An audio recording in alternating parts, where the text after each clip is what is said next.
Hai, hello. Hai. By the way, korang ni kawan ke couple? Korang ada follow tak Sis Pilih kat TikTok? Ni ke? Cuba follow. Dah follow? Okay, dah follow dah. Korang pernah tak terfikir nak buat aktiviti macam main game ke untuk nak test korang punya kebijaksanaan dengan sependapat ke tak korang ni? Main otak. Guna game otak. Jadi hari ni Sis Pilih nak ajak korang pergi main spy game by breakout dekat The Curve. Korang main, kita orang belanja. Oh, excited.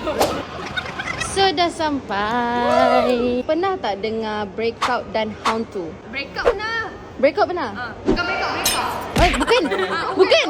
Lain. So yang kita ada kat belakang ni sebenarnya spy game ni dia game baru yang diperkenalkan daripada Superdo. Konsep game dia pun lain daripada lain. Bukan macam escape game, bukan juga macam rumah hantu. Tapi dia ibarat kononnya korang ni ialah spy atau agent. So actually kan kat sini dia ada 4 mission tau. Tapi kita nak cabar korang ambil mission kedua iaitu rescue. Korang kena selamat korang. Korang dah ready?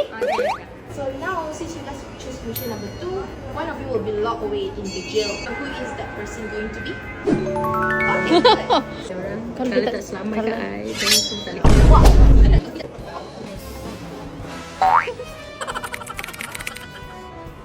So this is the workshop.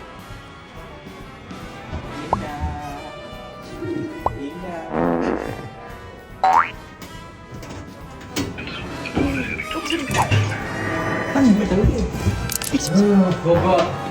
Check the starter stick. The control panel over there. Well, okay.